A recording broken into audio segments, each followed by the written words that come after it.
నమస్తే పబ్లిక్, అందరు మంచిగున్నారా? సిటీ మార్ చూసేటోళ్ళ కోసం మంచి మంచి వార్తలు పట్టుకొచ్చినాయి కాబట్టి మన ఛానల్ మారవకుండా వార్తలు పురాగా ఓడ్చేదాకా చూస్తూనే ఉండుండ్రి. సరే మరిగా ఎప్పట్లెక్కనే ముందుగల్లా హెడ్లైన్స్తో షురూ చేద్దాం. చలో హెడ్లైన్స్. సీఎం జగన్ గరం అయ్యిండు ప్రతిపక్ష పార్టీల మీద. 2 బటన్లు పంక పార్టీ మీదనే నొక్కాలట వచ్చే ఎన్నికల్లా.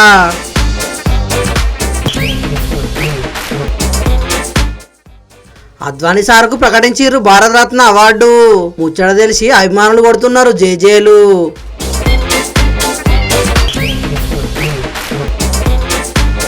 మనోవేదన గురై కారు దిగిండు మాజీ డిప్యూటీ సీఎం రాజయ్య. అనుచరుల కోరిక మేరకు చూస్తున్నాడట చేతుల చెయ్యయ్య.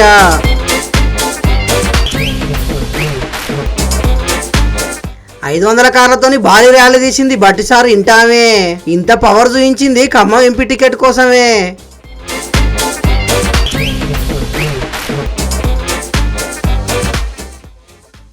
కేసీఆర్ను ఇంటర్వ్యూ చేసిన రాహుల్.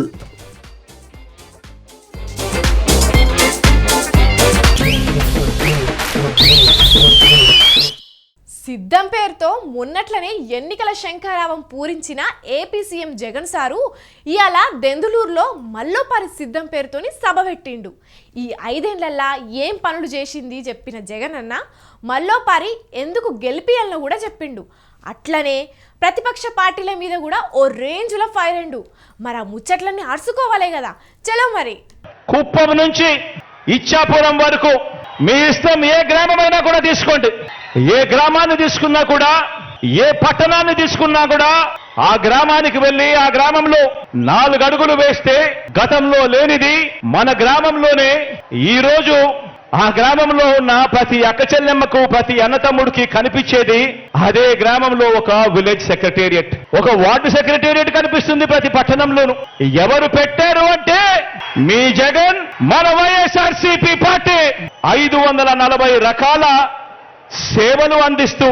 మరి ఈ వ్యవస్థ ఎవరు తీసుకొచ్చారు అనంటే మీ జగన్, మన వైఎస్ఆర్సీపీ. 1వ తేదీ ఉదయాన్నే మన ఇంటికే వచ్చి చిక్కటి చిరునవ్వులతో తలుపు తట్టి ప్రతి అవ్వాతాతకు ఆప్యాయంగా పలకరిస్తూ వారి చేతిలో పెడతా ఉన్న 3000 రూపాయల పెన్షన్ చూసినప్పుడు గుర్తుకొచ్చేది మీ జగన్, చేసినది మన వైఎస్ఆర్సీపీ. కుప్పం కెంచి ఇచ్చాపురం వరకు ప్రతి గడపకు వైసీపీ ప్రభుత్వం అందించిన సంక్షేమ కార్యక్రమాలు అందినాయి. వేరే పార్టీకి ఓటెత్తే మన ప్రభుత్వం ఇచ్చిన కార్యక్రమాలన్నీ బంద్ అవుతాయి. కాబట్టి మల్లోపారి మన సర్కారునే తీసుకురావాలని ప్రజలను కోరిండు. 3 సార్ల ముఖ్యమంత్రి అయిన చంద్రబాబు నాయుడు అక్కా చెల్లెమ్మల ఖాతాలల్లా ₹1 వేసిండని అడుగురని అన్నాడు.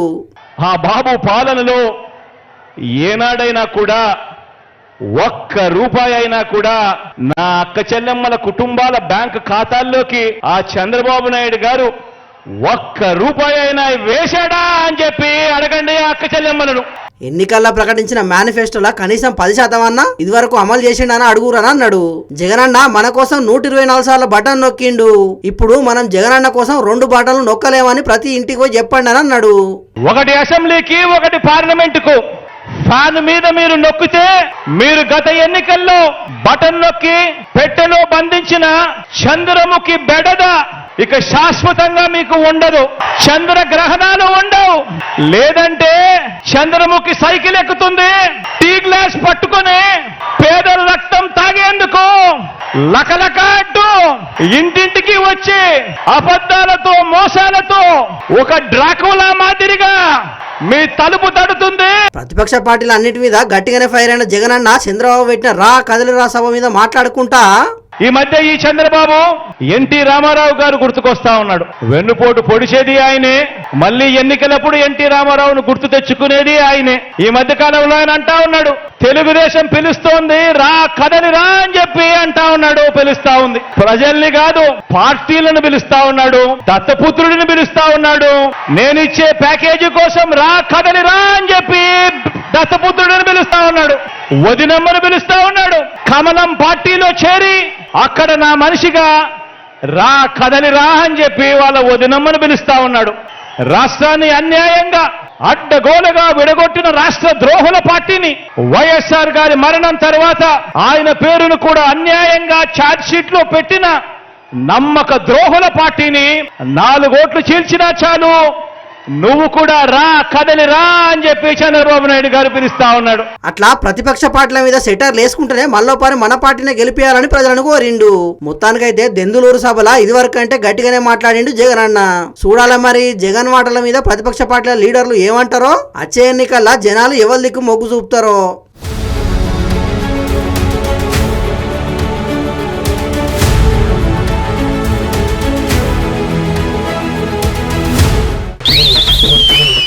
దేశంలో కమలం పార్టీని పెంచి పెద్ద చేసిన పెద్ద మనుషులు ఎవ్వరు అనగానే ఎవ్వరికైనా మొదలు యాదికొచ్చేది మాజీ ప్రధాని అటల్ బిహారీ వాజ్పేయి, మాజీ ఉప ప్రధాని ఎల్కే అద్వానీ పేర్లే. వాళ్ళు అంత గొప్పలు మరి. గందుకే ఇప్పుడు అద్వానీ సార్కు భారతరత్న అవార్డు ప్రకటించిర్రు. మరి ఆ ముచ్చటేందో ఆల్చుకుందాం పాండ్రి.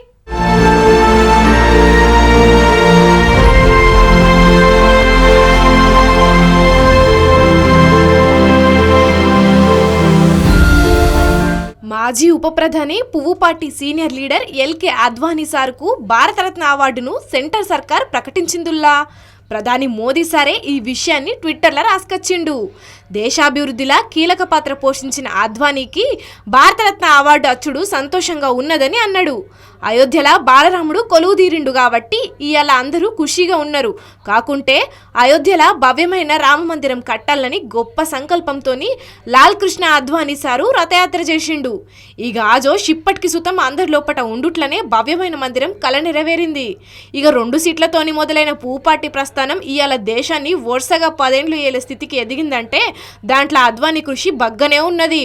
2009లో ఎన్డీఏ ఎక్కువ స్థానాలు గెలిస్తే అద్వానీ ప్రధాని అవుతుండే కానీ అప్పుడు ఎక్కువ స్థానాలు రాకపోయే వరకు ప్రతిపక్ష నాయకునిగానే ఉన్నాడు.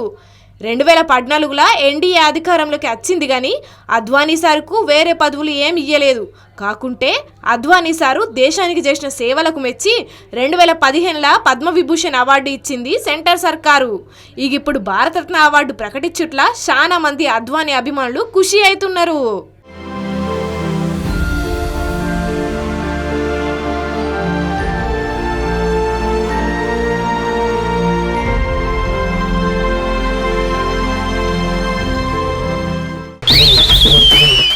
తెలంగాణలో మెజార్టీ ఎమ్మెల్యే పదవులు గెలిచి అధికారం చేతబట్టిన షెయ్యి పార్టీ ఇప్పుడు ఎంపీ సీట్లు కూడా ఎక్కువ గెలవాలని ఉపాయాలు చేస్తున్నది. దానికోసానికే ఆపరేషన్ ఆకర్షకు తెరలేపింది. వేరే పార్టీల అసంతృప్తితోనే ఉన్న కొందరు లీడర్లను హస్తం గుటికి చేర్చుకునేందుకు బగ్గనే ప్లాన్లు చేస్తున్నది. మరి ఆ ఆకర్షకు ఎవ్వరు ఆకర్షితమైనరో తెలవాలంటే ఈ వార్త చూడాల్సిందేనుల్లా. తెలంగాణ రాష్ట్ర సాధన కోసం అధికార కాంగ్రెస్ పార్టీ ఎమ్మెల్యే పదవికి రాజీనామా చేసి తెలంగాణ మొత్తం కేసీఆర్ ఏళ్ళు పట్టుకొని తిరిగిన వాడిని గెలుపోవటంలో ఎట్లున్నా కూడా అనేక మందికి టికెట్లు ఇచ్చినప్పుడు నాకు టికెట్ ఇవ్వాల్సిన అవసరం ఉండే. తెలంగాణకు తొలి ఉప ముఖ్యమంత్రిగా పనిచేసిన డాక్టర్ తాడికొండ రాజయ్య సారు ఏమన్నాడో ఇన్నరు అనులా. కేసీఆర్ ఎంబటి రాష్ట్రం అంతా ఏరు పట్టుకొని తిరిగినా ఎంతో మందికి టికెట్లు ఇచ్చినా అయినా నాకు ఇయ్యలేదని చెప్పి నారాజుకున్నాడట. అసలుకైతే మొన్నటి అసెంబ్లీ ఎన్నికలల్లా స్టేషన్ గన్పూర్ కెంచి కారు పార్టీ తరఫున టికెట్ ఇయ్యనప్పుడే కారు దిగుతాడని అందరు అనుకున్నారు. కాకుంటే మరి ఉప ముఖ్యమంత్రిని తీసేసినప్పుడు కూడా పార్టీకి విధేయుడిగా, నాయకునికి విధేయుడిగా పనిచేయడం జరిగింది. అదేవిధంగా మళ్ళీ నా ఎమ్మెల్యే తీసి మళ్ళీ ఇంకో ఎమ్మెల్యే నా నియోజకవర్గానికి ఇవ్వడం, నా ఉప ముఖ్యమంత్రి తీసి నా నియోజకవర్గానికి సంబంధించినకి ఇవ్వడం నాకు మానసిక ఆవేదనకు గురైంది. అయినా కూడా పార్టీకి విధేయుడిగా ఉండాలని చెప్పేసి నాకు అప్పచెప్పిన బాధ్యత.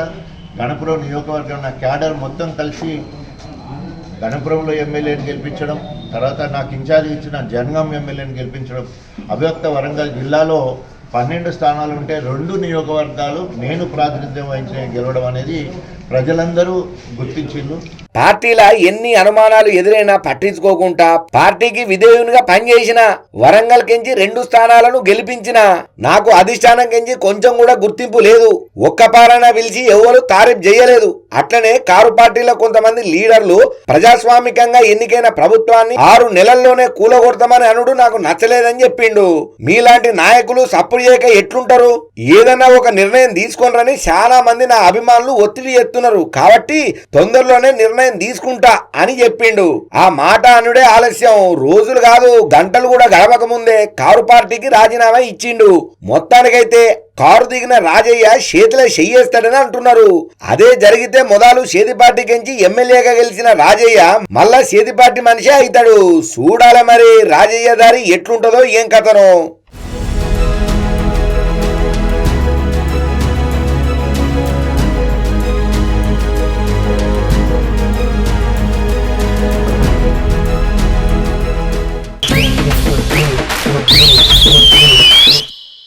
దినం మీది కుటుంబ పార్టీ అంటే మీది కుటుంబ పార్టీ అని ఇటు కాంగ్రెస్ అటు బీఆర్ఎస్ పార్టీ లీడర్లు ఒకరి మీద ఒకరు విమర్శలు చేసుకుంటారు. ఎవ్వరు ఎన్ని చెప్పినా పోటీ చేసేటోళ్ళు చేస్తూనే ఉన్నారు. ప్రజాబలం ఉన్నోళ్ళు గెలిస్తే జనాలకు అందుబాటులో లేనోళ్ళు ఓడిపోతున్నారు. కానీ వారసత్వ రాజకీయాలు మాత్రం ఎన్నేండ్లైనా ఉంటూనే ఉంటాయి. మరి ముచ్చట నేనెందుకు చెప్తున్నా అంటే రాజకీయాలకు మళ్ళీ వారసులు రాబోతున్నారు కాబట్టి. తరం కదులుతున్నది, యువతరం కదులుతున్నది, నవతరం కదులుతున్నది, అరతరం కదులుతున్నది. ఇగో ఈమెను గుర్తుపట్టి రానుల్లా మన ఉప ముఖ్యమంత్రి మల్లు బట్టి విక్రమార్క సార్ ఇంటామె నందిని మేడం. ఇన్ని దినాలు బట్టి సారును రాజకీయాల ముందుకు నడిపించింది ఈమెనే. ఎన్ని రోజులను తెరనకాలనే ఉంటా ఈ పరి ఖచ్చితంగా తెర ముంగడికి వచ్చి తీరాల్సిందే అంటున్నది. అందుకే ఖమ్మం ఎంపీగా సేతిపాటి తరపున పోటీ చేయడానికి అవకాశం ఇవ్వాలని ఇలా దరఖాస్తు పెట్టుకున్నందుకు భారీ కాన్వాయ్తో పట్నం బయలుదేరింది. ఎంపీలుగా పోటీ చేసేటోళ్ళందరూ దరఖాస్తు పెట్టుకోవాలని సేతిపాటి పెద్దలు ఆర్డర్ వేసారు కదా. అందుకే ఇలా గాంధీ భవన్ లో దరఖాస్తు పెట్టుకునేందుకు ఖమ్మం కించి 500 కార్లల్లా కార్యకర్తలతో కలిసి వచ్చింది. మరి ఎంతైనా డిప్యూటీ సీఎం భార్య అంటే ఆ మాత్రం పవర్ చూపించకుంటే ఖాందాన్లో ఫరక్ వస్తుంది కాబట్టి నందిని మేడం భారీ ఎత్తునే ప్లాన్ వేసింది అన్నట్టు. అసలుకైతే ఖమ్మం కించి సోనియా గాంధీని పోటీ చేయమని కొంతమంది చేతి పార్టీ పెద్ద లీడర్లు అడిగిర్రు.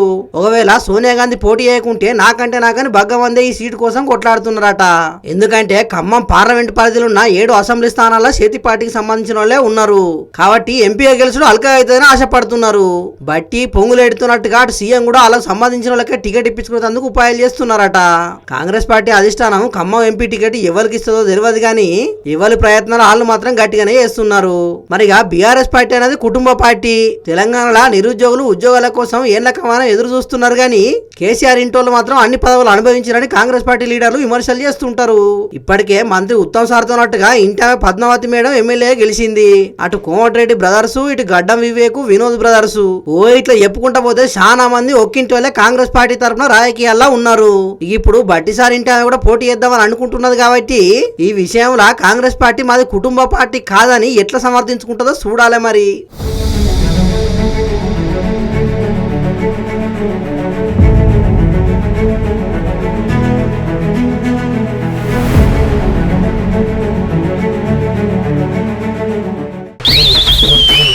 చిన్నప్పుడు మా అమ్మ నాకేమన్నా పని చెప్తే చల్ నేను ఒక్కదాన్నే ఉన్నానా, ఎప్పటికీ నాకే పని చెప్తున్నావు, నేను చెయ్య నాతోనట్టుగా తమ్ముడు కూడా బరాబర్ నా అంత పని చేయాల్సిందే అని అంతులు పెట్టుకొని మరి పని చేసేది.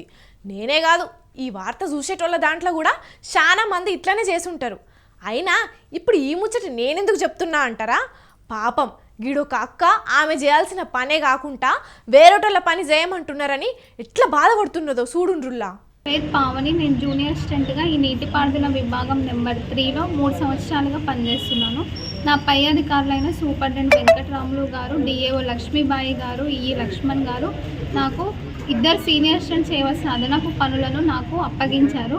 నేను జూనియర్ అసిస్టెంట్ని, నా పనులు నేను చేసుకుంటాను, వారి పనులు వారికి చెప్పండి సార్ అంటే, నువ్వు వారి పనులు కూడా చేయవలసిందే, చేయకపోతే నేను ఉద్యోగంలో పర్మనెంట్ చేయము, లీవులు శాంక్షన్ చేయము, ఎస్సీ గారికి సరెండర్ చేస్తాము అని బెదిరిస్తూ ఉంటారు. రెగ్యులర్గా ఆఫీస్కి వచ్చినా కూడా ఆఫీస్కి రావట్లేదని మెమో ఇచ్చారు. ఇప్పుడు కూడా ఆ సీనియర్ అసిస్టెంట్ పని చేయకపోతే మెమో ఇస్తామని బెదిరిస్తూ ఉంటారు డైలీ.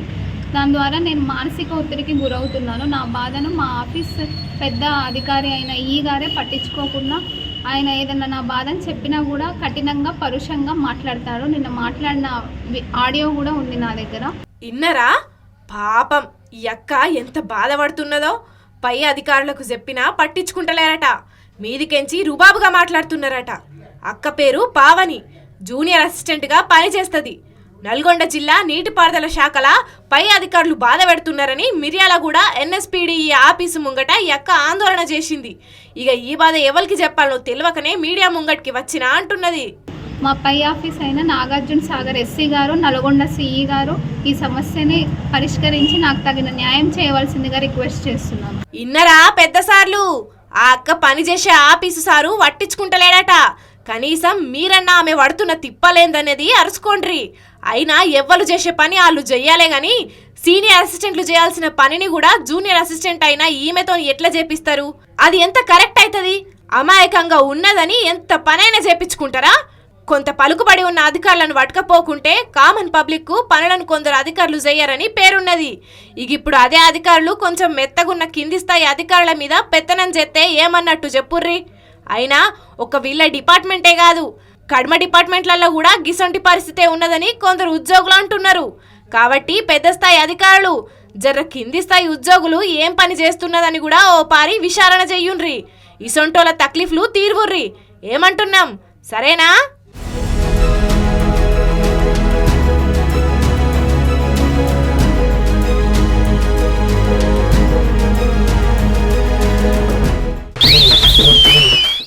ఇగో ఇవ్వలా ఇవాళ సిటీ మరి వార్తలు మేము చెప్పినవి జబర్దస్త్గా ఉన్నాయిలే. ఇంకిన్ని మంచి మంచి ముచ్చట్లతోని మళ్ళా కలుద్దాం.